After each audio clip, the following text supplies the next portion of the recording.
trabalhar o 2 Timóteo, eu gostaria de, nesses dias que antecedem o carnaval, trabalhar a carta de Paulo, a segunda carta de Paulo a Timóteo. Então, se Deus permitir, pela manhã nós trabalharemos o capítulo 1, à noite o capítulo 2, e na quarta-feira a gente faz um fechamento, tá? Se Deus permitir. Bem, convido todos a abrirem, eu apareço aqui? Convido todos a abrirem suas Bíblias em 2 Timóteo, 2 Timóteo, capítulo 1. A gente vai ler todo o capítulo 1, tá? A gente vai do 1, versículo 1, 2 Timóteo, capítulo 1, versículo 1 ao versículo 18.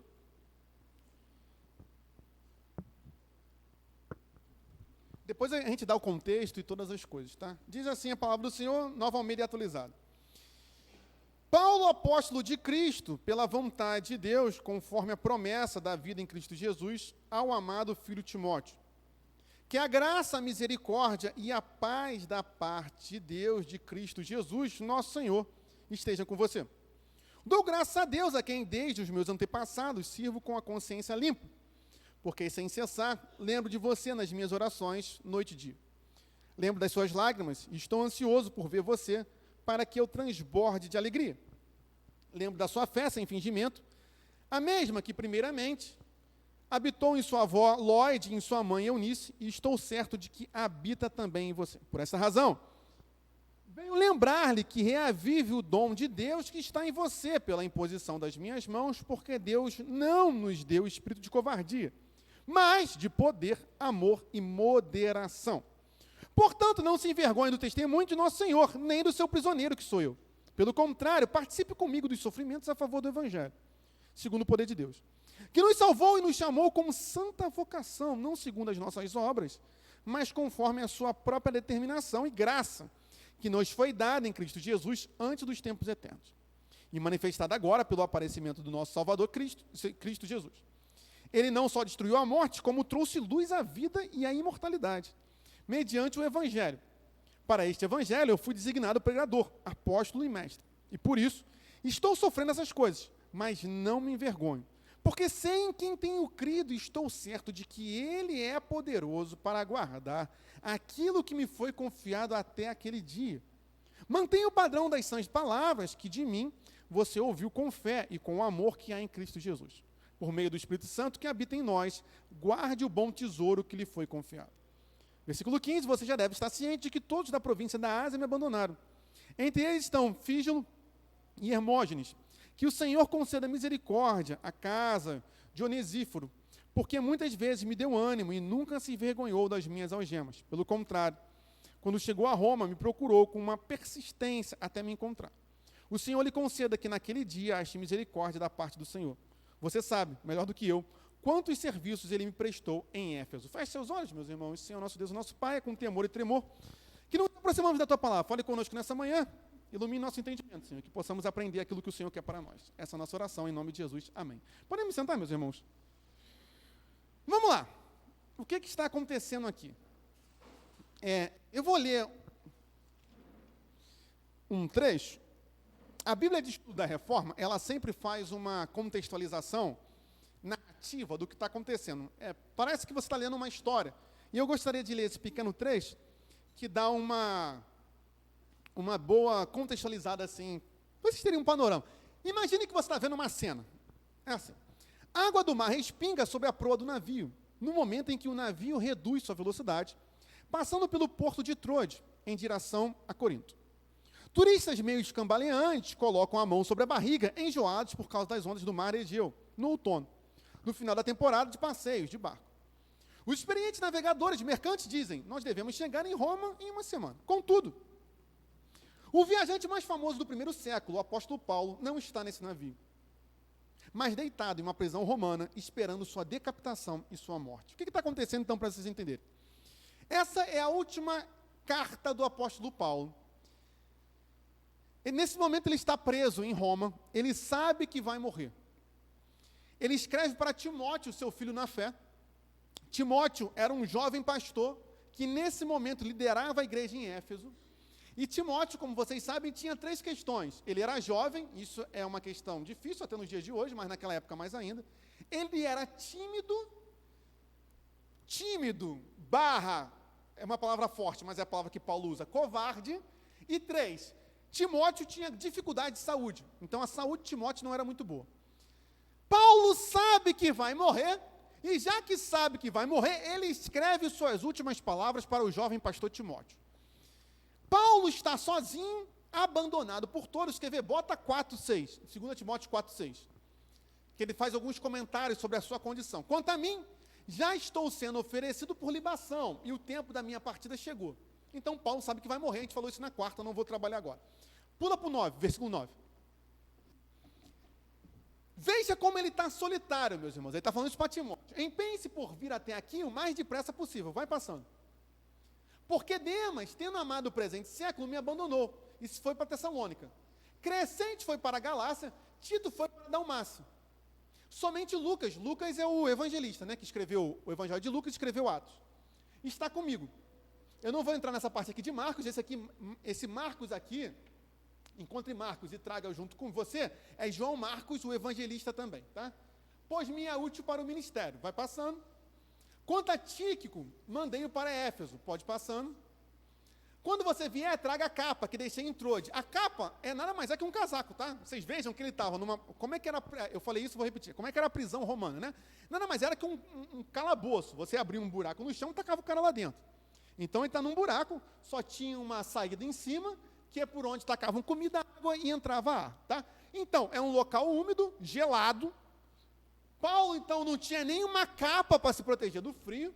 Na casa de Carpo. Traga também os livros, especialmente os pergaminhos. Ele está falando da Bíblia, né? Pode passar. Alexandre Ferreira me causou muitos males. O Senhor dará retribuição de acordo com o que ele fez. Pode passar. Tome cuidado com ele também, você, porque resistiu fortemente às nossas palavras. Veja a perseguição, né? Pode passar. E olha isso aqui, meus irmãos. Olha em que estado está Paulo. Na minha primeira defesa, ninguém foi a meu favor. Todos me abandonaram. Que isto não lhe seja posto na conta. Então, Paulo está extremamente solitário, e aí bota o capítulo 1, 15 a 18, que eu só vou comentar isso agora. Veja, que ele também fala isso, a gente leu. Você já deve estar ciente de que todos os da província da Ásia me abandonaram. Entre eles estão Fígelo e Hermógenes. Pode passar, e aqui ele vai falar sobre esse aqui que o ajudou. Bem, diante desse pano de fundo, um apóstolo abandonado, preso, sabendo que vai morrer, Paulo escreve a Timóteo, seu filho na fé. Deu para entender, gente? Tranquilo, né? Isso aí acho que não tem nenhum mistério. Vamos lá, então, versículo 1. Sigamos a exposição. Ainda não entendi esse teu relógio, Renan. Eu não sei aonde. Não, é sério, é um negócio meio complicado. Sei lá. Bem, não importa, é muita tecnologia do Renan para mim. Paulo, apóstolo de Cristo Jesus, pela vontade de Deus, conforme as promessas da vida em Cristo Jesus. Aqui tem algo fundamental, meus irmãos. Veja bem. Paulo, apóstolo de Cristo Jesus, que é isso? Muito obrigado. Isso aí, quando é analógico a gente entende melhor. Pela vontade de Deus. Qual é o ponto?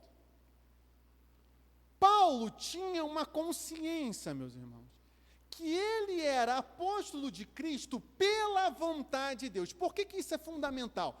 Por causa de toda a situação na qual ele está agora. Isso aqui eu consigo ver. De toda a situação na qual ele está agora. Meus irmãos, entenda uma coisa.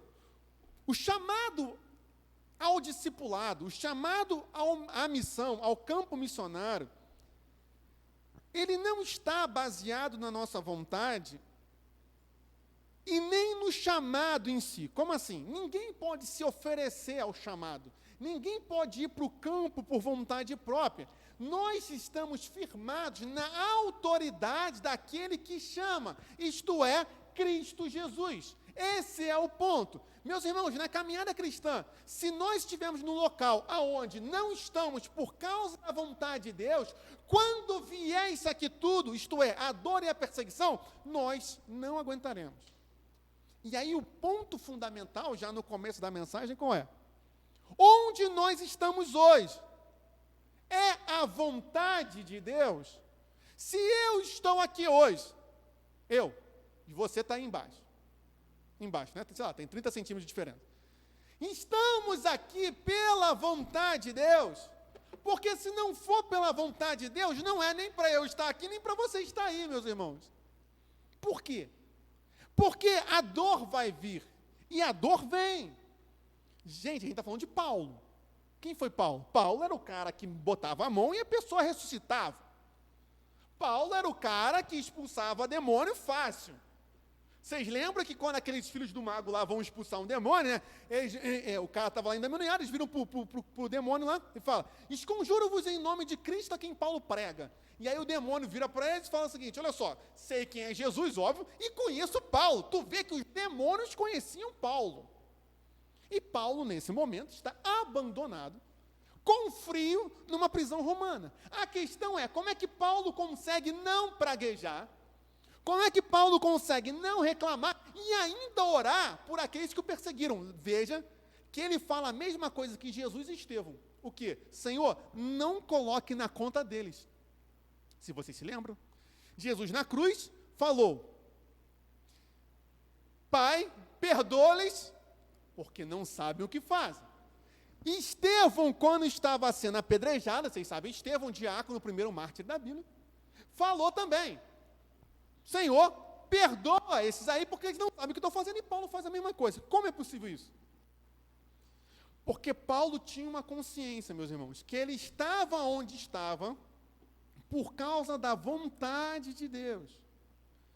Daí a gente também consegue entender uma coisa, qual é? Então pode ser vontade de Deus que eu esteja preso e sofrendo? Pode. Pode. O Evangelho ele não promete conforto.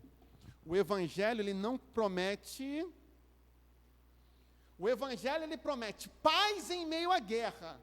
Ele promete alívio em meio à dor. Por quê? Porque se eu estiver no meio da guerra, mas estou lá por causa da vontade de Deus, isso será necessariamente o quê? Bom, perfeito e agradável. Então, meus irmãos, esse é o ponto. Nós precisamos olhar para as nossas vidas, isso serve para tudo, tá? Ministério.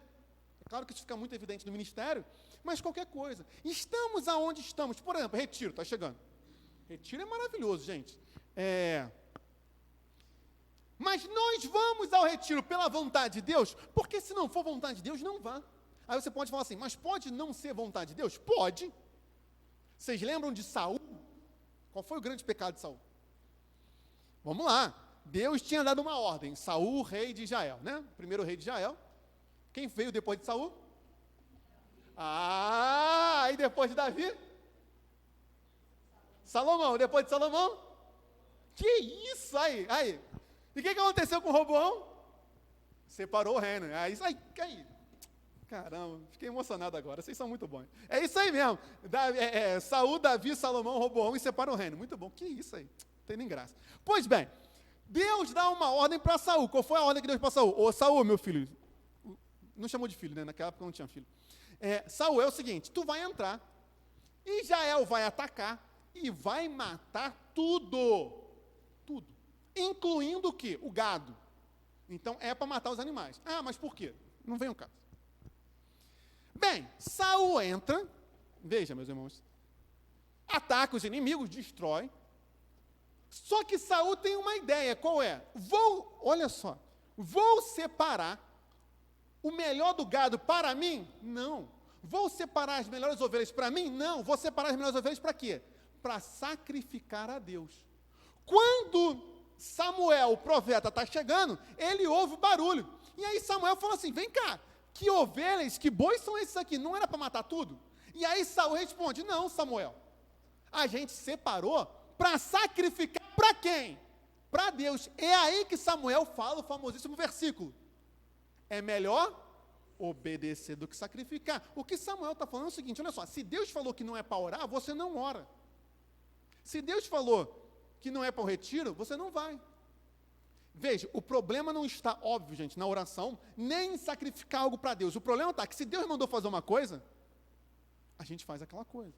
E esse é o ponto. Como é que Paulo, lembrem-se novamente, ele está abandonado numa prisão romana, como é que Paulo consegue falar que isso aqui tudo é conforme promessa da vida em Cristo Jesus? Gente, olha lá, é por isso que o Evangelho é maluquice, o Evangelho é loucura, o pessoal aqui leva muito a sério isso, né? A loucura do Evangelho, mas para nós é o poder de Deus. Como é que Paulo, sabendo que vai morrer, consegue falar que tudo isso está acontecendo conforme a promessa da vida? Que vida, se ele vai morrer? Essa é a questão, meus irmãos. Isso é o Evangelho. O Evangelho é você estar no centro da vontade de Deus. E no centro da vontade de Deus, ainda que a morte física venha e vai vir, existe uma vida eterna. Existe algo chamado ressurreição. Meus irmãos, nós precisamos entender e olhar para nós.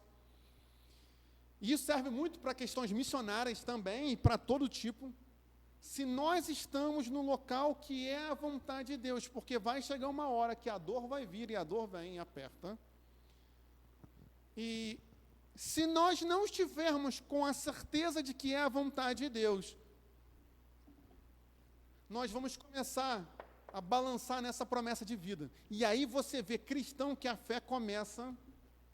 Então, que possamos ter cuidado com relação a isso. Vem cá, está gravando? Não, mas está gravando lá também? Ah, tá. Passa aí. Porque Paulo, então, ele vai falar o seguinte, olha só. Que coisa interessante. É o amado filho Timóteo, vocês já entenderam, não era filho de sangue, né? Que a graça, a misericórdia e a paz da parte de Deus Pai e de Cristo Jesus, nosso Senhor, estejam com você. O Evangelho tem isso aqui, graça, misericórdia e paz. Agora, olha que coisa fantástica. Paulo vai morrer, está sofrendo pra caramba, e ele está pedindo graça, misericórdia e paz para Timóteo. Gente, isso é o cristão. E aí eu faço uma pergunta para vocês. Momento, escola bíblica dominical. Qual é a diferença de graça e misericórdia? Porque não é a mesma coisa. E aí? Renan! Não. Só pensa, tá? Não precisa falar, não. Qual a diferença, vocês que estão rindo, tinha que perguntar para vocês, né? Cadê o Henrique? O Henrique tinha que estar aqui nessas horas. Qual a diferença de graça e misericórdia? Aí, boa pergunta para retiro, né? Bem, tem uma diferença, né, gente? Vamos lá, é fácil. O que é graça? Graça é favor imerecido. Ok? Tá. Eu vou explicar o conceito e depois a gente desenvolve. Graça é você receber algo que você não merece, salvação. Misericórdia é você deixar de receber algo que você merece, isto é, inferno. Então, vamos lá. Quando Deus exerce misericórdia, eu pequei, sei lá, roubei, tenho que ser preso. E aí o juiz vira e fala assim, meu filho, vou ter misericórdia de você, vou anular a sua pena. Isso é graça? Não, isso é misericórdia. Agora, o juiz vira para mim e fala o seguinte, meu filho, vou anular a sua pena, e já que você tentou roubar um carro, eu vou te dar um carro. Quando ele me dá algo que eu não merecia, isso é graça. Deu para entender, gente? Que isso aí, vocês são muito bons. Tinha que pegar o like gigante, depois eu pego o like gigante. Então é isso. Deus, ele exerce graça e misericórdia. Por quê? Misericórdia, Jesus exerceu quando? Na cruz. Na verdade, graça e misericórdia ele exerceu na cruz. Mas por quê? Porque o salário do pecado é a morte. Todos nós tínhamos que morrer. Mas Jesus, ele morre a nossa morte. Isso é misericórdia. Então, vocês não vão mais morrer. Mas veja, Jesus podia nos livrar do inferno e acabar aí. Jesus não tinha obrigação nenhuma, nem de nos livrar do inferno, nem de ter algo chamado céu. Mas Jesus, ele vai além. Ele exerce misericórdia, isto é, ele nos livra do inferno e ele ainda dá graça. Ele dá algo maior, que é o quê? A vida eterna no céu. Por isso que Paulo está pedindo para Timóteo graça e misericórdia. E já que você tem graça e misericórdia, você consegue ter paz. Deu para entender, gente? Está vendo? Isso é muito bom. Aí você pega um versículo desse e fala assim, não tem nada. Como não tem nada? Olha quanta coisa tem aqui. Isso porque a gente não falou da parte de Deus Pai, de Cristo Jesus, que ele faz uma diferenciação. Bem, então, fantástico isso. De que, veja, meus irmãos, quando você está na vontade de Deus, você é capaz de ver na prisão, diante da morte, a graça, a misericórdia e passar isso tudo com o quê? Com paz. Isso é o Evangelho. Isso é Jesus Cristo. Isso o mundo não tem para nós. Não ache que existe paz aí fora, porque não tem. Pode ter ausência de guerra, mas a ausência de guerra não é igual paz. Porque você pode não estar em guerra e teu coração está numa tribulação miserável. Agora, o cristão é aquele que na guerra consegue ter paz. Por quê? Porque ele conhece a graça e a misericórdia. Foi? Tranquilo? Passa aí. E aí, veja, gente, dou graças a Deus, vou até aqui. Vamos lá, quantos de nós estivesse preso agora por causa do Evangelho? Veja, Paulo está preso por causa do Evangelho. Não está preso porque ele deu um tapa na cara de alguém. Ele está preso por pregar Jesus. Quantos de nós estaríamos dando graças a Deus? Sabendo que vai morrer, que vai perder a cabeça literalmente. Isso é o discipulado, isso é a santificação, meus irmãos. Nós damos graças a Deus não porque as coisas estão boas, nós damos graças a Deus porque o Senhor é digno de ser louvado. É só por isso, meus irmãos. Então eu dou graças a Deus a quem? Desde os meus antepassados, sirvo com a consciência limpa. Aqui tem muita coisa. Como assim desde os meus antepassados? Lembre-se que Paulo era judeu. E ele está falando, aqui não é os antepassados pai e mãe. Ele está falando desde lá, Abraão, Isaac e Jacó, tá? Que serviram ao Senhor. Mas olha que coisa interessante, sirvo com a consciência limpa. Isso aqui é muito interessante, porque como é que Paulo tinha consciência limpa se Paulo tinha sido assassino? Se Paulo respingava em Paulo o sangue de Estevão quando o pessoal estava apedrejando Estevão. Porque como Paulo podia ter uma consciência limpa? Porque Paulo conhecia algo chamado graça e misericórdia. Veja como a Bíblia inteira se encaixa. Meus irmãos, é tempo de nós conhecermos verdadeiramente a graça e a misericórdia do Senhor. E aí ter paz na consciência. É claro, meus irmãos, vamos lá, mas é a consequência do pecado. Ninguém está negando a consciência do pecado. Aquilo que o homem plantar, isso também colherá. Ninguém está negando isso. O ponto qual é? É que Cristo Jesus é maior que o nosso pecado, ou não é? Quer ver na ceia? Acontece algo na ceia. Na ceia, vocês sabem, quando a gente vai servir a ceia. O que a gente fala? Examine-se, pois, o homem a si mesmo, porque está na Bíblia. Depois coma do pão e beba do cálice. O que é isso? Você não pode participar da ceia em pecado. Então, você tem que o quê? Faz um autoexame, cometi um pecado, sei lá, meu chefe me deu uma ordem e eu mentalmente desejei que ele quebrasse a perna. Isso é pecado, não sei se você sabe, mas isso é pecado, né? O cara te dá uma flechada, o motoqueiro vem, te dá uma flechada no trânsito e você deseja que ele derrape na frente da poça de água. Isso chama-se pecado. Então, aí você vai para a ceia. Vocês sabem disso, né? Pelo amor de Deus. Aquele que vem, tem uns abençoados, não sei se já aconteceu isso com vocês, que vem no teu retrovisor assim, arranca teu retrovisor. Só a graça, só a graça. Ai, Deus é bom, graça, muita graça. Bem, então você vai para a ceia. E aí, o texto diz que eu tenho que me examinar. E fazer o quê? Pedir perdão. Sabe qual é o problema? É o seguinte, não vou participar da ceia, porque estou em pecado. Sabe o que você está falando nessa hora? Que o meu pecado é maior do que o quê? O sacrifício de Cristo. Isso é um absurdo, gente. Isso é um absurdo. Novamente, é claro, não, mas eu não me arrependi. Pô, mas aí se você não se arrependeu, aí está com um problema muito sério, a gente tem que voltar assim umas 30 casas para trás, né? Mas a partir do momento que eu me arrependi, meus irmãos, e eu confessei os meus pecados, Cristo Jesus é poderoso para me perdoar. E isso chama-se graça e misericórdia. Por isso que Paulo, vamos lá, eu não sei aqui o que vocês fizeram, mas eu acho que vocês aqui não assassinaram pessoas, né? Cristãos, bem, se for o seu caso, não tem problema. Quer dizer, problema tem, mas Deus é mais. O ponto é que Paulo matava adoidado, a gente leu isso. Paulo entrava não sei se você sabe, mas Paulo entrava nas casas, pegava as famílias e vinha arrastando para matar. E esse homem tinha consciência limpa, por quê? Porque ele conhecia o que é a graça e a misericórdia, meus irmãos. É tempo de nós conhecermos essa graça e essa misericórdia. É por isso que ele vai conseguir terminar a vida dele falando que completou a carreira, né? Guardei a fé. E aí, veja, ele continua. Veja, ele tem essa consciência limpa e tem uma consciência limpa para orar. Porque às vezes acontece isso com a gente. Vamos lá, né? Todos nós pecamos, vamos lá, não sou eu o único miserável aqui. Às vezes, por causa do nosso pecado, fica difícil orar. Não sei se já aconteceu isso com você. Parece que a mente dá uma embaçada. Não é que a mente dá uma embaçada, é porque o pecado em nós não quer que a gente ore, né? Mas Paulo, ele consegue ter a consciência limpa e, porque sem cessar, lembro de você nas minhas orações. Veja, ele consegue continuar orando sem cessar. É isso, meus irmãos. É exatamente isso. E aqui a gente vai acrescentando. É muita informação, glória a Deus por isso. Por isso que nós oramos pela igreja e pelos cristãos, porque veja, é o que Paulo nos ensina. Lembro de vocês nas minhas orações, noite e dia. É tempo, meus irmãos, de nós orarmos um pelos outros. É tempo de nós orarmos pelas lideranças. É tempo de nós orarmos pela igreja. Pela igreja. E, novamente, igreja não é parede, até porque essa parede aqui está em obra. Não sei se você reparou, mas estamos em obra, tá? Por que não pintou? Vou repetir, porque a gente está esperando novos orçamentos, tá? Só por isso, tá? Mas dá para ver que está em obra, né? Só que a igreja não é isso aqui, porque se isso aqui cair, até porque há um mês atrás não tinha isso aqui, se isso aqui cair, a igreja é o quê? Somos nós.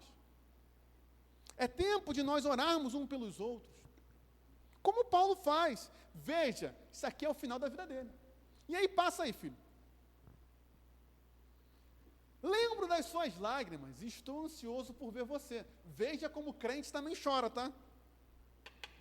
Ah, não, crente não pode chorar. Então, Paulo não era crente, Timóteo não era crente. E sabe também quem não era crente? Quem? Jesus, porque Jesus chorou. Então, por favor, né? Vamos lá. Essas coisas me irritam. Estou ansioso por ver você, para que transborde alegria. Pode passar. Veja, meus irmãos, e aí a gente vai chegando. Deixa eu ver se eu não esqueci de nada, tá? Mas eu acho que eu não esqueci, não. Sim, aqui, esse versículo vocês conhecem, né? Eu vou ler e depois eu explico. Lembra da sua fé sem fingimento, a mesma que primeiramente habitou em sua avó Lóide e em sua mãe Eunice. Timóteo, o que a gente entende, né? Até por conta desse versículo, daquilo que Paulo fala em Atos, a mãe de Timóteo, e assim como sua avó, Lóide e Eunice, eram judias que se converteram ao cristianismo. Só que o pai de Timóteo, ele era grego.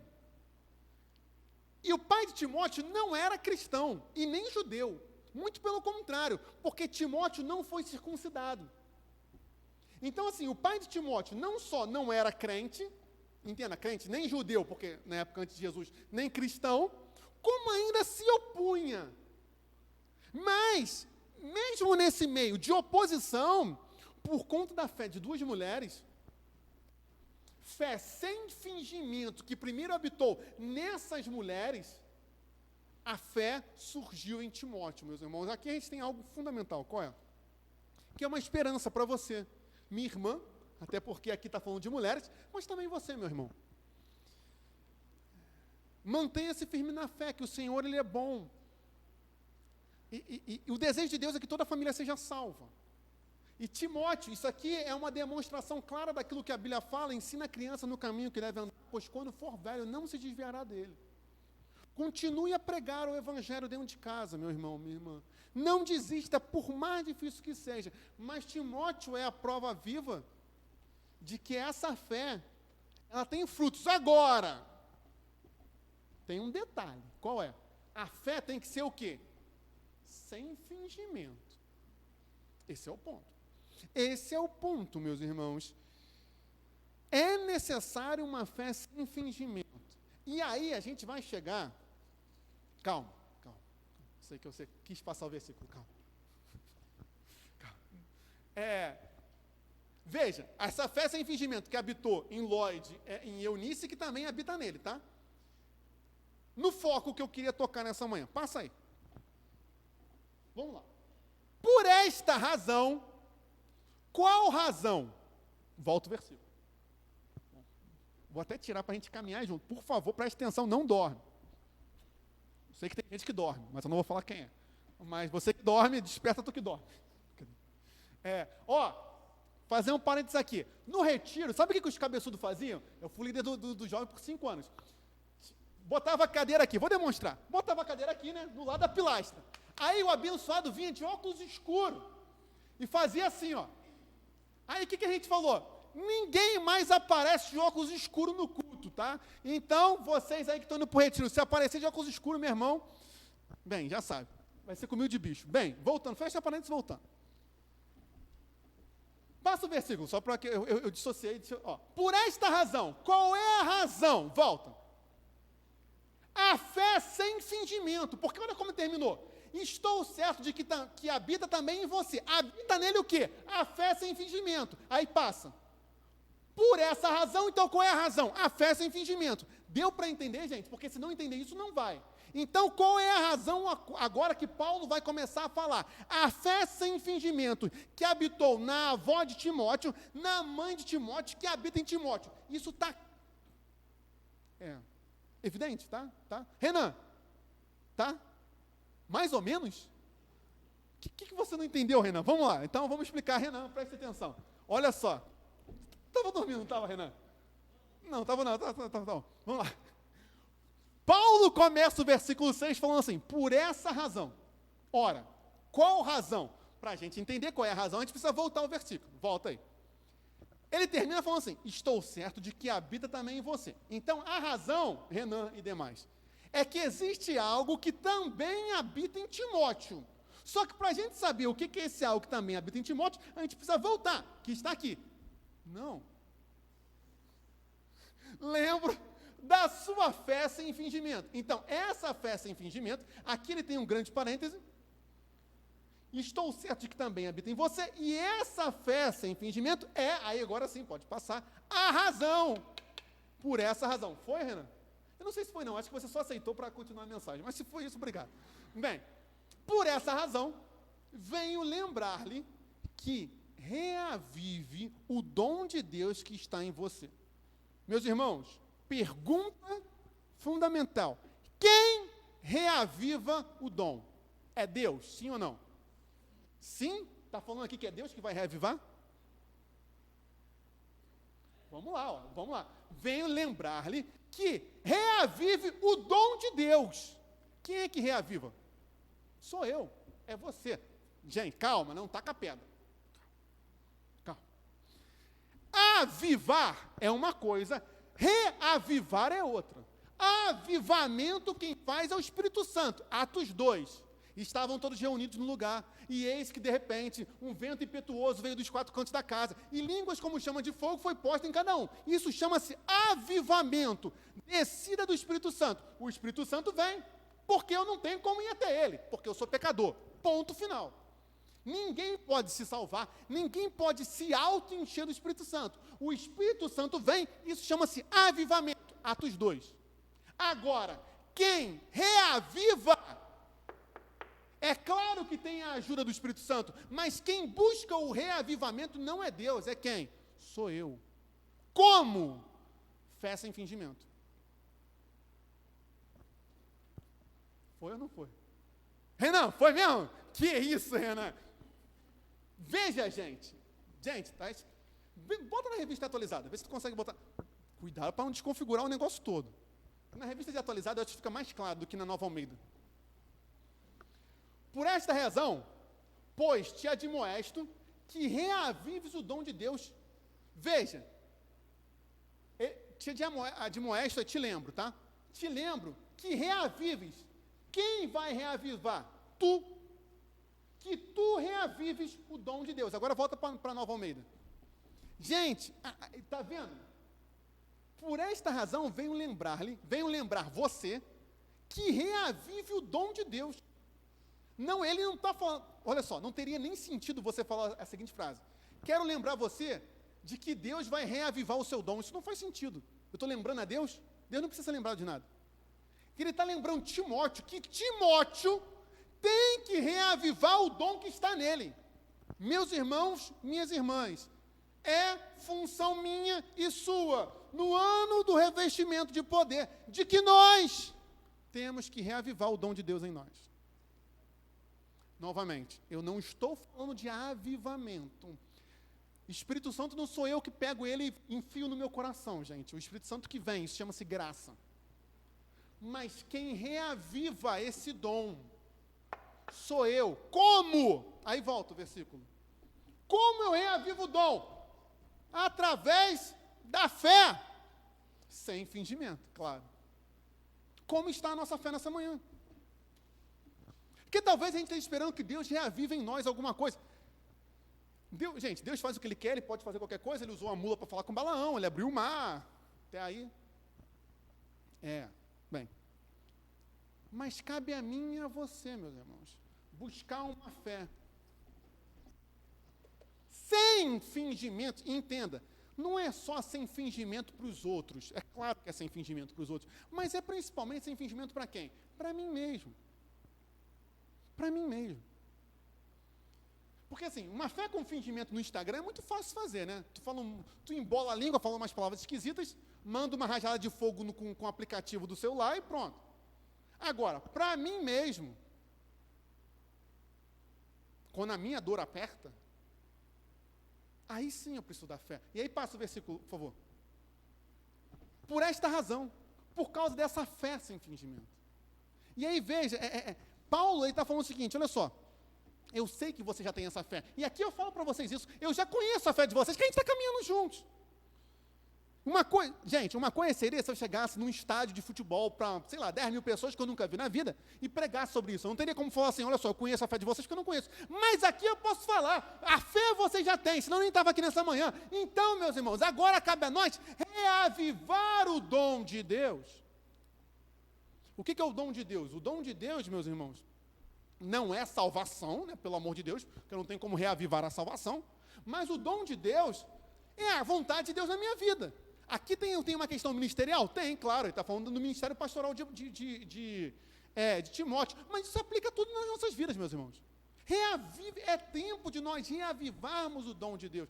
E talvez, veja, isso é o ponto. Talvez a gente esteja clamando por um avivamento para que o Espírito Santo desça e faça alguma coisa, e o Espírito Santo lá de cima falou o seguinte, meu filho, o que eu tinha que fazer, eu já fiz. Sabe quando Moisés chega na frente do mar e começa a clamar, e Deus vira assim, Moisés, por que você está clamando? Diga ao povo de Israel que marche. Talvez tenha chegado talvez não, certamente já chegou esse momento.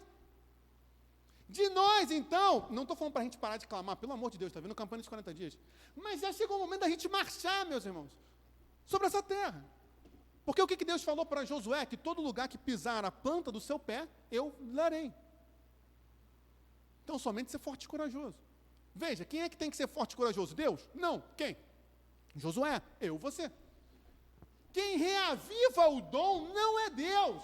É claro que se Deus não estiver comigo, não dá para fazer, mas isso é óbvio. Mas por isso que ele está com uma consciência limpa. Veja como tudo se conecta. Mas quem reaviva o dom sou eu. Venho lembrar nós nessa manhã, que reavivemos, que você, que eu, reavive o dom de Deus, que já está em você, já está em mim, pela imposição das mãos. Aqui tem algo particular, a imposição de mãos, que não vem ao caso. É tempo, meus irmãos, de nós reavivarmos esse dom. E para tanto, a gente precisa de quê? De uma fé genuína. Aí, quer ver? Eu estava lendo aqui o que eu tinha notado. Conversão, não sou eu que faço. Quem é que faz a conversão? É Deus. O que é conversão? Você que já fez autoescola deve lembrar, né? Conversão à direita é o quê? Mudar de rota para a direita, você vira à direita. Conversão à esquerda, você muda de rota para a esquerda. Por que se chama, quando a gente é encontrado por Jesus, de conversão? Porque eu estava indo na direção do pecado, Jesus Cristo me converte, eu mudo de rota. Pá, ok? Quem faz isso não sou eu. Ah, mas eu quero me converter. Poxa, parabéns, eu ia falar, ganhar na Mega Sena, mas crente não pode, né? Então, né? Eu quero ter o dinheiro da Mega Sena, vocês entenderam? Então, pois bem. Quem faz isso é Deus. Vamos lá. Deus, eu estava indo para o abismo do pecado, Deus me converteu, Ele mudou a minha rota. E agora eu estou na rota do Evangelho. Mas Deus não trata a gente igual cavalo. Cavalo, você bota um troço aqui, e o cavalo fica olhando só para uma direção. Deus não faz isso com a gente. Quem mantém o olho do Senhor é quem? Sou eu. Isso é reavivar o dom. Veja, o avivamento, que é a mudança de rota, que é a conversão, isso quem faz é Deus. Mas quem se mantém olhando fixo para Jesus é quem? Sou eu. Não é Deus que vai pegar a minha cabeça e ficar segurando. Quer ver um exemplo claro disso? Ló. Vocês lembram de Ló? Vamos lá. Ló foi morar em Sodoma e Gomorra. Pô, escolheu bem pra caramba Ló, né? Ló foi morar em Sodoma. E aí, vocês sabem o que aconteceu? Deus vai mandar fogo e enxofre do céu e vai queimar Sodoma e Gomorra. Legal. E aí, Deus vai lá e tira Ló de Sodoma. Porque eu não tenho como sair do pecado se Deus não vier e me tirar. Então, Deus tirou Ló do pecado. E agora Ló, sua esposa, suas filhas e seus genros estão caminhando na direção de onde Deus queria. Mas Deus falou algo, o quê? Não olhe para trás. O que aconteceu? A mulher de Ló olhou para trás. O que aconteceu com ela? Virou uma estátua de sal. Gente, é exatamente isso. Quem me tira é Deus. Quem me bota na rota é Deus. Mas Deus não vai me impedir de olhar para trás se eu quiser. Por isso que quem reaviva o dom sou eu. Quem mantém o olhar fixo no Senhor sou eu. Através do quê? Da fé sem fingimento. Gente, foi ou não foi? Você entendeu? Fala aí se você entendeu. Tá, você deve ter entendido. Não quer falar, não tem problema. Ah, sim, eu anotei 2 exemplos. Caminho de Emaús. O caminho de Emaús também é maravilhoso para isso. Jesus morre na sexta, né? E ressuscita no? Ah, tá, pelo amor de Deus. Pelo amor de Deus. Caramba, aí, rolou. Fazer um parênteses aqui, eu estava lá na Amazônia, aí rolou uma pequena discussão sobre por que a gente guarda o domingo e não o sábado. O negócio deu uma animada lá. Mas não, se você quiser depois eu explico para você, tá? Em particular, por que a gente guarda domingo e não o sábado. Mas não vem ao caso aqui agora, voltar. Jesus ressuscita no domingo e aparece glorificado. Veja, gente, eu não faço ideia de como seja Jesus Cristo glorificado. Eu sei que ele apareceu glorificado para os discípulos no caminho de Emaús. E está Jesus glorificado, andando com os discípulos, e os discípulos não reconheceram a Jesus. E diz o texto sagrado que por causa da dor, era como se houvesse escamas nos seus olhos. Veja, gente, é exatamente a prova disso. O avivamento já tinha acontecido. Por que já tinha acontecido? Porque Jesus já tinha ressuscitado e estava no lado deles. Só que eles não conseguiam ver Jesus. Por quê? Porque não é Jesus que vai pegar a minha cara, meus olhos e virar para ele. Eu olho se eu quiser. Eu mantenho o olho em Jesus se eu quiser. E aqueles homens, com Jesus no lado, não viam Jesus. Talvez seja eu e você, meus irmãos. A gente já conhece Jesus que ressuscitou. Já ouviu isso 300 mil vezes, já participou da Páscoa, conhece toda a história da Páscoa, a gente sabe que Jesus ressuscitou, por isso fazemos o culto no domingo. Contudo, por causa da dor, por causa do pecado, por causa da tragédia, por causa da inundação que está destruindo tudo, vocês sabem disso. A gente não está conseguindo isso aqui, ó. E aí a gente parou de ver Jesus nas nossas vidas. A gente parou de enxergar a graça, a misericórdia, não tem mais paz. Meus irmãos, nessa manhã, em nome de Jesus, e lembre-se que essa minissérie de mensagens, quando for fazer a thumb, fala que é exposições sobre Timóteo, aí mensagem 1, tá isso aí. Aí tu bota o capítulo lá, tá. Thumb é a imagem do YouTube, tá, gente? Porque fala um negocinho aleatório, não é, né? Talvez está chegando o carnaval, gente. Carnaval é um período que você vê coisas muito esquisitas. Carnaval é um período muito louco. O pessoal que trabalha na rua, então, sabe disso. Acontece de tudo no carnaval. E talvez, meus irmãos, a gente, né, diante de tudo que está acontecendo, socialmente, economicamente, politicamente, no Brasil e no mundo, a gente não consiga mais ver que Cristo está conosco, como Paulo conseguia ver Cristo na cruz. Talvez a gente esteja como discípulo de Emaús por causa da dor sem vê-lo, mas é chegado o tempo e Cristo nos quer lembrar disso. Venham lembrar-lhes, como diz Jeremias, aquilo que me pode dar esperança, que é chegado o momento de reavivarmos o dom. Como? Através da fé. Fé. Meus irmãos, nós precisamos de fé. E aí, deixa eu só dar uma caminhada. Passa. E para tudo isso, por que nós temos que reavivar esse dom? Porque Deus não nos deu o espírito de covardia. Meus irmãos, covardia é uma palavra muito forte. Mas é isso mesmo que está escrito, tá? Algumas traduções botam vergonha, mas é mais do que vergonha, tá?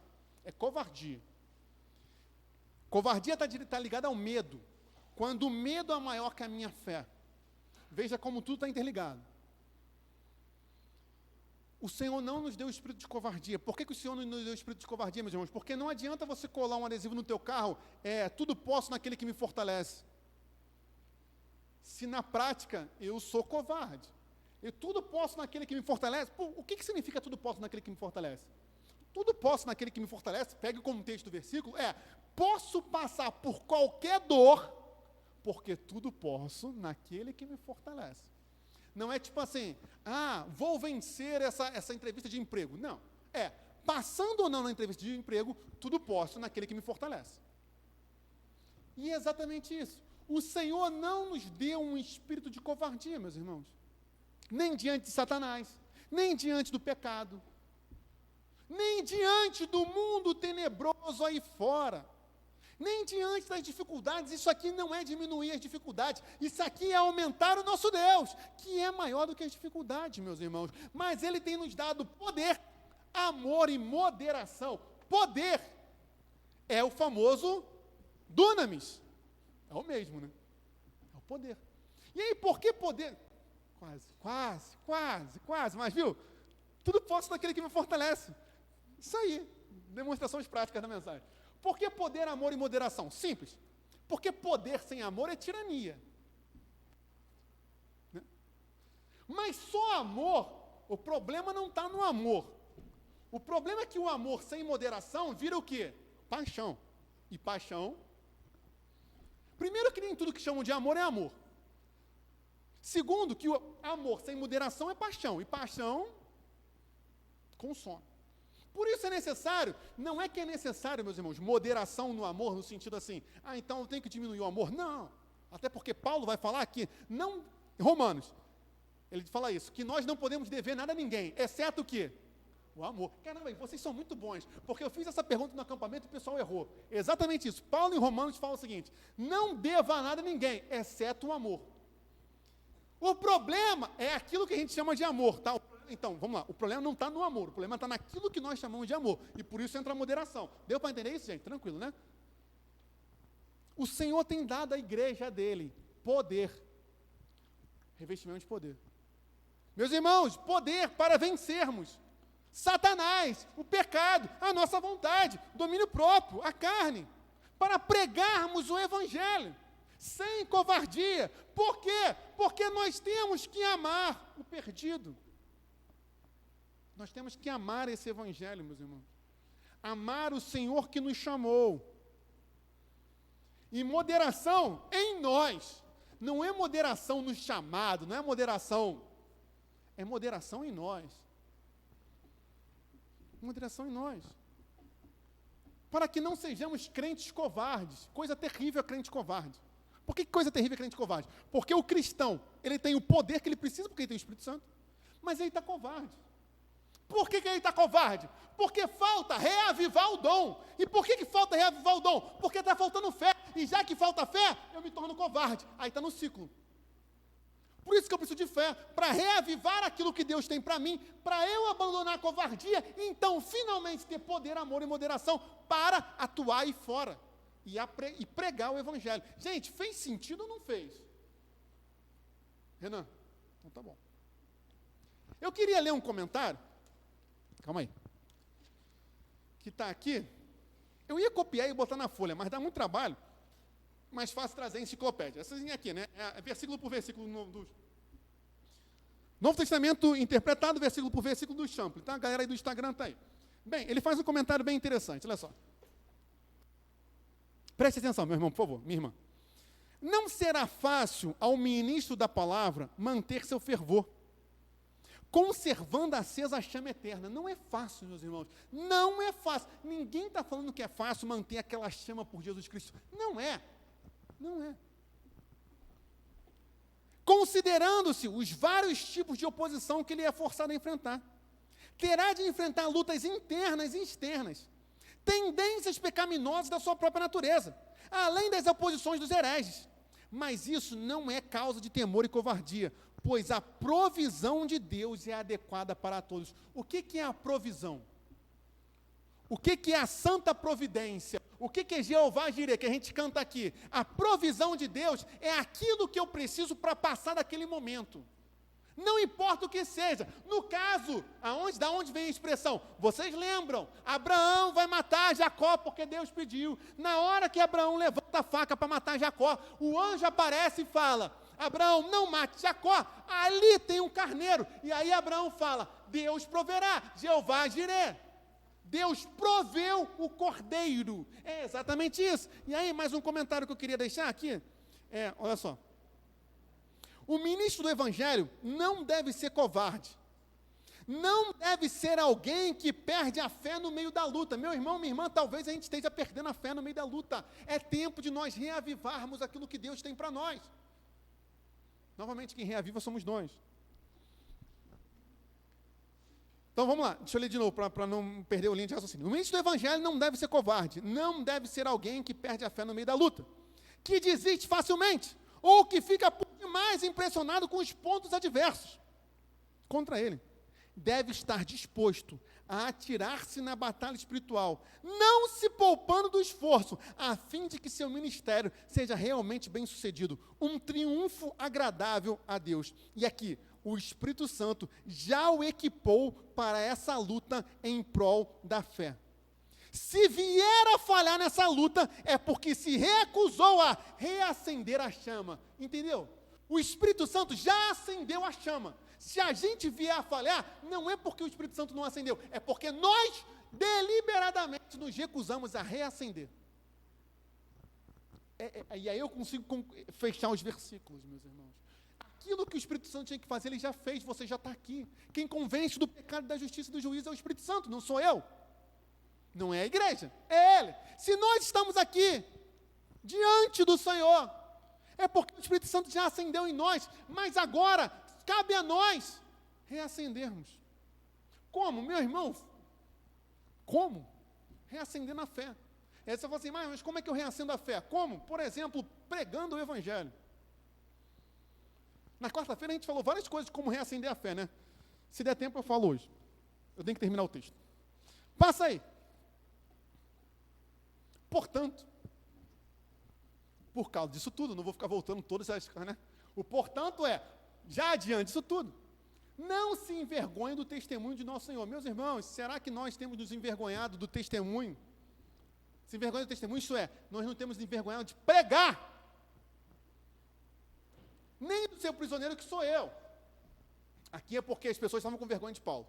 Pelo contrário, participe comigo dos sofrimentos a favor do Evangelho, segundo o poder de Deus. Olha isso aqui.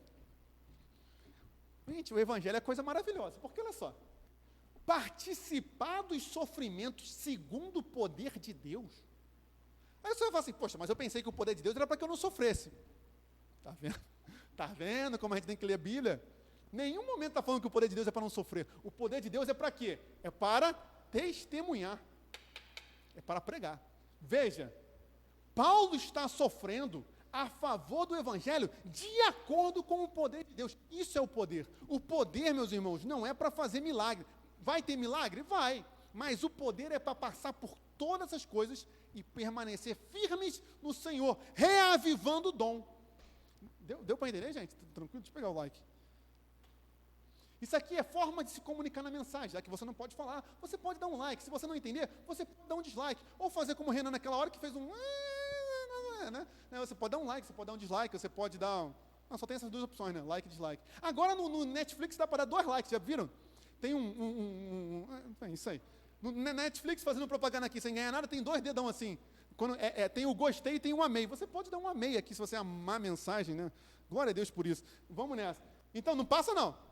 Participe comigo dos sofrimentos a favor do Evangelho. Essa é uma mensagem muito louca de se pregar, né? Você convidar a igreja para participar dos sofrimentos a favor do Evangelho. Mas é isso que Cristo nos convida, meus irmãos. Porque sofrer por Cristo é privilégio. É privilégio. Nós não somos dignos de sofrer as dores de Cristo. Porque Cristo sofreu as dores sendo inocente. Nós somos culpados. Mas se o Senhor tem dado a nós, gente, o sofrimento por causa do Evangelho, isso é glorioso, isso é poder. Gente, vamos lá, é por isso que cuidado com a mensagem que você ouve.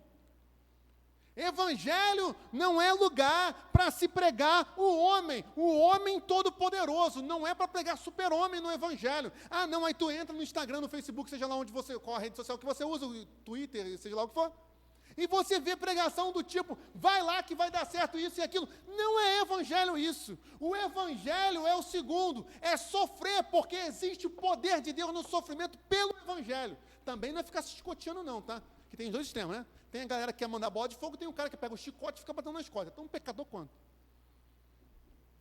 Acendeu alguma coisa aqui? Foi a luz aqui, tá? Mas existe um poder de Deus, meus irmãos, em sofrer a favor do Evangelho. Sim, é um convite a sofrer. Não, a gente entenda, o cristão não é kamikaze, o cristão não é suicida, mas o cristão é convidado, se necessário for, a ser o quê? Mártire. Mártire não é suicida. Tem gente que fala assim, meu sonho é ir para a África e tomar um tiro pelo Evangelho. E isso é pecado. Não, eu já ouvi isso. Isso é pecado. Agora, também é pecado, se entrar alguém aqui agora com uma arma e falar assim, nega Jesus e você negar, também é pecado. O poder é para isso. O poder, novamente, eu vou falar, vocês já ouviram 300 vezes, vão ouvir mais 300. Permanecer em Jerusalém até que do alto sejais revestidos de poder, e serão minhas testemunhas. A palavra testemunha é igual a mártire. Um revestimento de poder para ser testemunha, gente. Aí você fala assim, mas eu não consigo testemunhar, mas eu não consigo isso. Claro, por que não consegue? Porque falta fé. Já que falta fé, eu não reavivo o dom. Se eu não reavivo o dom, eu não tenho poder, não tenho amor, não tenho moderação. Logo eu tenho o quê? Covardia. E já que eu tenho covardia, eu tenho vergonha e não consigo passar do sofrimento de Jesus.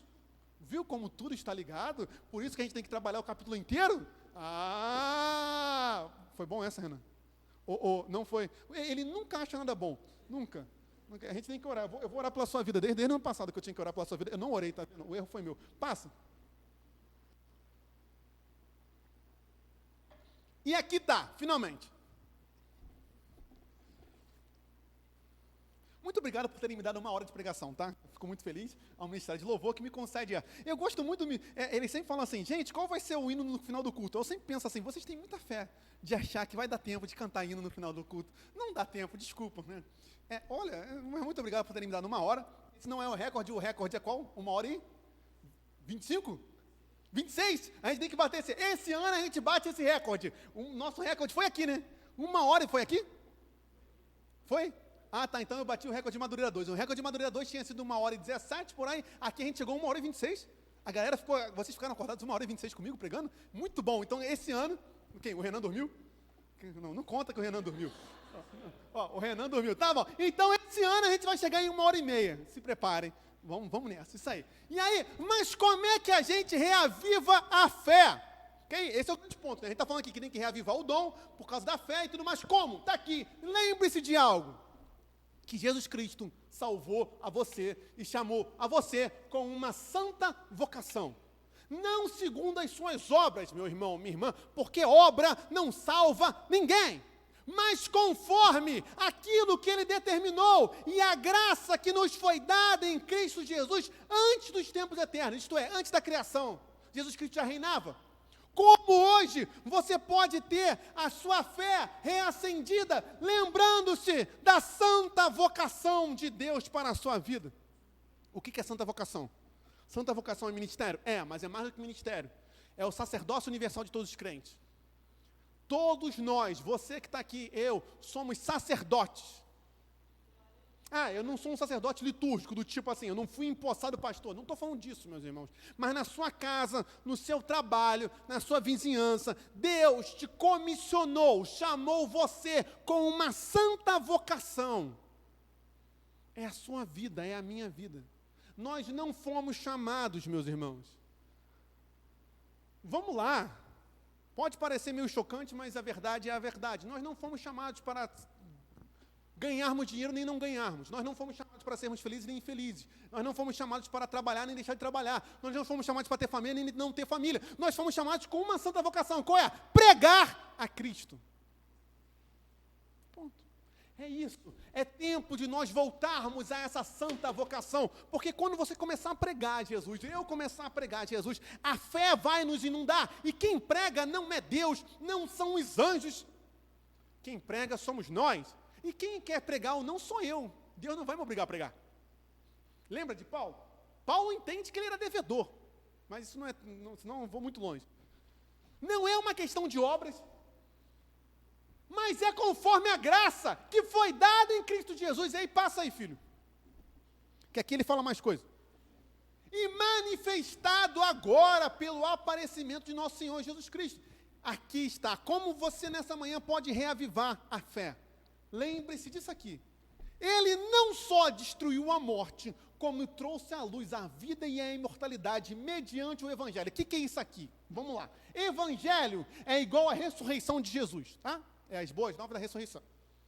Jesus, olha, gente, resuma o Evangelho numa frase, está aqui. Está aqui. Jesus, ele não apenas, você fala assim, mas isso é pouco? Não, mas veja, ele não apenas destruiu a morte. Jesus destruiu a morte na cruz. Onde está a morte, a tua vitória? Onde está a morte, o teu aguilhão, isto é, a tua arma? Jesus venceu a morte. Só que Jesus não parou aí. Ele foi além. Ele trouxe a luz do terceiro dia, no domingo da ressurreição, a vida e a imortalidade. O que é vida e imortalidade? É ressurreição e vida eterna. Sabe como hoje nós podemos ter reacendido a chama? Lembrando de que a morte foi derrotada pelo nosso Salvador, e de que Ele não apenas derrotou a morte por amor a mim e a você, mas Ele trouxe a nós restauração, Ele trouxe ressurreição e vida eterna. Essa é a nossa fé, meus irmãos, o que nos faz acordar todos os dias pela manhã. É lembrar que Cristo Jesus venceu a morte, e agora nós temos uma vida eterna. Vida com Ele. Jesus não apenas venceu a morte, Ele nos deu vida em abundância. Porque, entenda, novamente, mas Jesus podia ter vencido a morte e não ter dado vida? Podia. Porque Jesus poderia, olha só, vamos lá. Tenho 5 minutos. Deixa eu ver se no outro relógio eu também tenho 5 minutos. Esse relógio aqui eu não sei nem o que tem aqui, mas tudo bem. Vamos lá. Todo mundo que pecou tinha que queimar no inferno. Vocês sabem disso. No caldeirão, não sei se tem caldeirão, nem se tem tridente, mas era para isso. Era para queimar no inferno. Jesus não queria mandar ninguém para o inferno.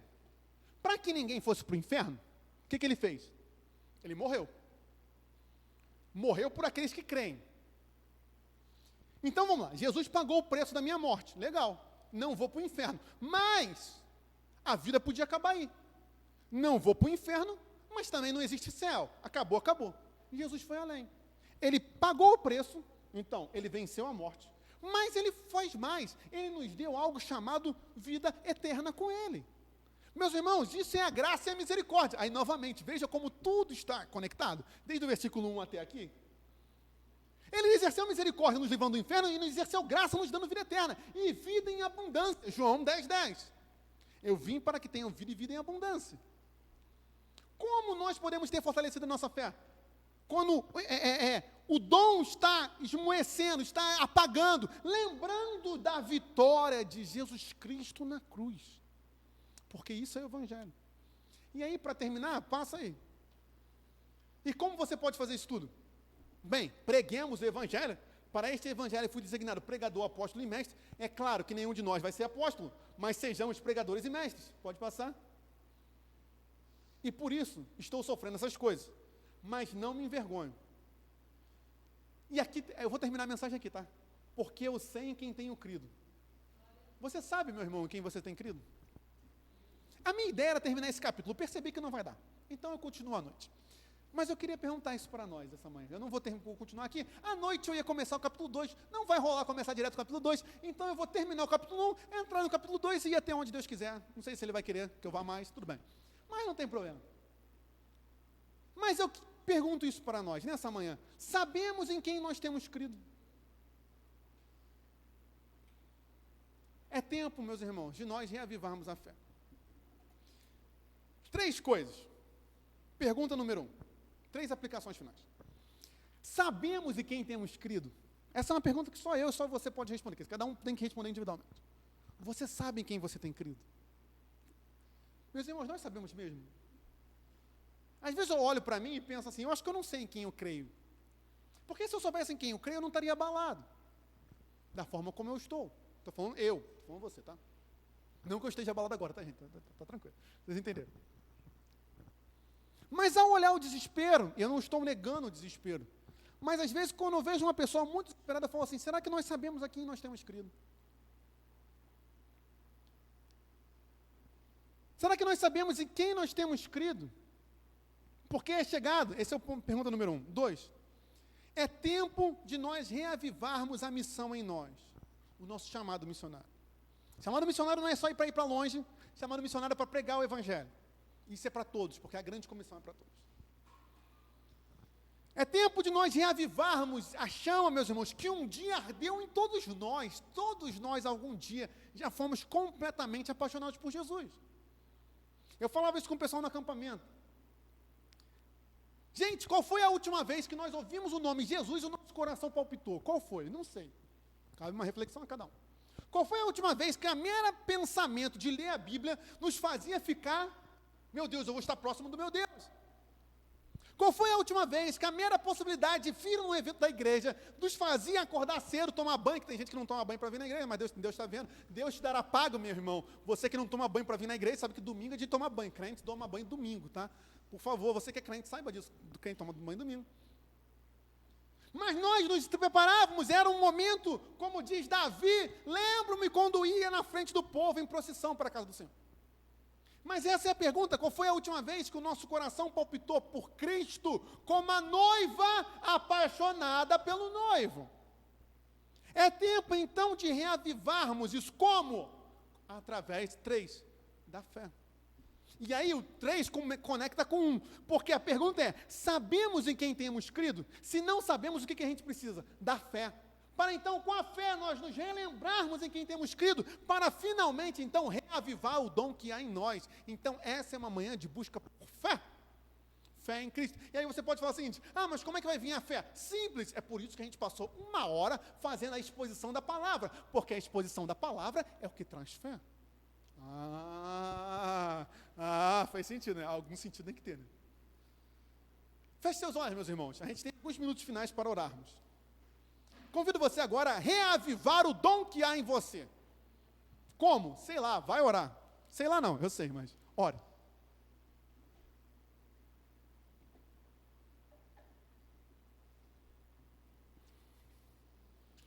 Nos minutos finais desse culto, a gente vai continuar esse capítulo à noite, mas reavive aquilo que o Senhor tem para você. É claro que se você ainda não conhece Jesus, meu irmão, minha irmã, é nessa manhã. Não dá para reavivar aquilo que nunca foi avivado, mas crendo que nós já fomos avivados em algum momento, é tempo de voltarmos. Ou melhor, não voltar, mas de reacender.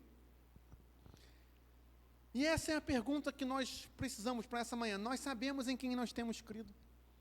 Ou será que temos tido um espírito de covardia?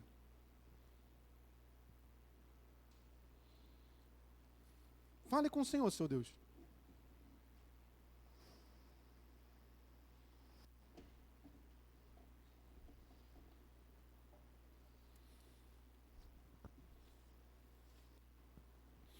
Senhor Jesus, nessa manhã nós queremos, conforme nos ensina a Tua palavra, reavivar o dom do Senhor em nossos corações. Não é por obras, Senhor, como a Tua palavra nos ensina, mas é pela fé. Então, nessa manhã, nós queremos crer. Crer em Cristo Jesus, que venceu a morte e trouxe à luz a imortalidade e a vida. Queremos crer no amor de Cristo para conosco. Queremos crer na missão de Cristo em nós e através de nós.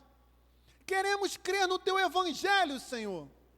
E não mais sermos covardes, mas sermos discípulos, missionários, cristãos. Tenha misericórdia de nós, Senhor. Tenha misericórdia e graça sobre nós nessa manhã. A fim de que anunciemos as boas novas da Tua salvação, Senhor. Tenha misericórdia, nos ajude. Senhor, queremos reacender a chama da paixão por Ti, do amor pela Tua obra, da noiva que ama o noivo e que anseia ardentemente a sua volta. Tenha misericórdia de nós, Senhor. Mas não retire de nós o Teu Espírito Santo, Deus, como aconteceu com Saul, mas que sejamos nós a ganharmos esse Brasil para Ti, Deus, a mudarmos Madureira, não por obras, mas pela pregação do Teu Evangelho, a fazermos a diferença nessa geração, por causa do Teu amor, do Teu poder e da Tua moderação em nós. Senhor Jesus, chega de covardia em nossos corações. É tempo da fé, Deus, a fé que supera os medos, as incertezas, as intranquilidades, Senhor. Mas nessa manhã, nos ajude, com Teu Espírito Santo, a sabermos em quem temos crido. A sabermos em quem temos crido. Tem misericórdia de nós, Senhor. Nos leve em paz para os nossos lares, Senhor. Fique conosco tudo que devemos fazer nessa manhã, workshop, evangelismo. Nos ajude, Senhor. E que se for a Tua vontade, logo mais à noite, possamos estar de volta, a fim de darmos continuidade a esse texto, Senhor. É tudo aquilo que o Senhor quer para nós. Abençoe o espírito de oração na sexta, Senhor. Cada pessoa que às vezes nem consegue subir aqui, mas que deixe o papel, Deus. Também queremos clamar, Deus, por cada visitante que hoje nos prestigia nessa manhã. Que o Senhor possa ser com essas vidas. E que essas vidas possam ser confortadas com o Teu amor, Deus. Louvamos a Ti, Deus, por cada pessoa que entrou aqui, nessa manhã na Tua casa. Louvado seja o Teu nome. Manda no seu coração, meu irmão, minha irmã, que a graça do Senhor Jesus, o amor, Deus o Pai, e as doces consolações do Espírito Santo de Deus sejam de você e sua família, hoje para sempre. Todos digam. Amém. Está encerrado esse culto, a bateria não está mais aqui, né? E é isso aí, nos vemos daqui a pouco, se Deus quiser.